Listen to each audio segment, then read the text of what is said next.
Be priority driven. And you say, well, you've been saying that for weeks now. I said, well, we're in a series. And underneath that, we have specific things that we are talking about that are key priorities. Matthew 22, 37 to 39, Jesus said, love the Lord your God with all your heart, mind, soul, and strength. Then he said there's a second commandment, like unto that first one, love your neighbor as you love yourself. So we've been going through those two verses and trying to lay out key priorities that Jesus laid out for us. And so we said the third priority, which we're on now, is a personal commitment to other followers of Jesus, Christians, disciples of Jesus. So today we're going to talk about the role, in fact, we're going to talk about this for a number of weeks, the role of the father in the family, the role of the daddy, and this is a big deal. Someone said it this way, and I agree with it 100%. If you're a father, you are the most powerful person in the world in the life of your children. You are the most powerful person. Now, that could be negatively, or that could be a positive impact in your child's life.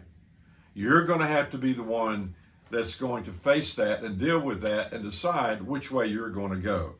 So, it's interesting as you think about dads, and I'm just going to give a little intro today, but there are a lot of crazy, I guess I call them destructive games dads play. Let me give you a few of those. Number one, won't let kids be kids. So the kid's a year old or 2 years old, and the dad's yelling at the kids in the grocery store, quit crying, don't act like that, don't be like that. Well, the kid's 1 or 2 years old or just barely out of the crib. Here's another one. I'll get my kicks through you. Have you ever been to a Little League baseball game? Have you ever watched the fathers and how they handle themselves during that game? It's a nightmare. 3, my kid the thing. In other words, this is talking about the family image. And so we want the kids to conform to a certain concept that we have, an image we have, so that the family will be what we want other people to perceive it is. And a lot of times it ain't what we think others think it is. In other words, bribery.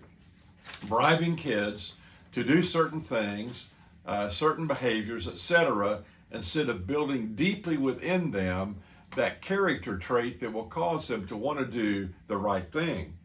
Or here's another one. Run the kids like a corporation board meeting. So we're so daggone anal and uptight as a father sometime, and we're kind of marching through the schedule and the things that have to be done, and kids aren't going to be like that. And if you try to run it like that, they're going to rebel against that at some point. Here's another one. Emotionally absent from home. You can be there physically, but emotionally, you're not engaged with the kids. And we're going to talk about some specific things in the weeks to come that you can do to begin to have that emotional component present in the home. Here's another one. Carry your business home. Still working at home, maybe up to 10, 11, 12 at night. So I love the story about the family that was eating dinner one night, and here's the mom and the dad, the daughter, and after dinner, the dad gets up and goes into his study because he always brings at least 1 to 2 briefcases home every night. So the little girl said when daddy's in his study, says, Mom, said, why does dad have to come home and bring extra work home and work in his study at night instead of being with us?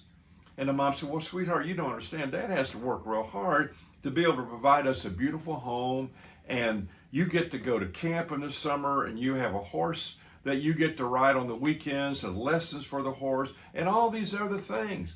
And so, he just can't get it all done when he's at work. And the little girl said, can't get it all done at work. Well, why don't they put daddy in a slower group?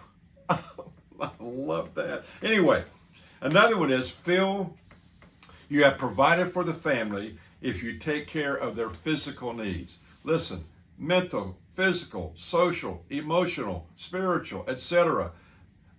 Children are a or need to become a whole person in all the dimensions of their lives, not just providing food and stuff. Finally, I would say one of the big ones is we just don't communicate. Fathers often just do not communicate, or don't know how to communicate, or don't take the time to communicate to their children. So I love what Will Rogers, the great sage from the past, said. Americans will join anything but their families. Americans will join anything but their families. So go back and remember this. Dad, you are the most powerful person in your child's life. See you next time.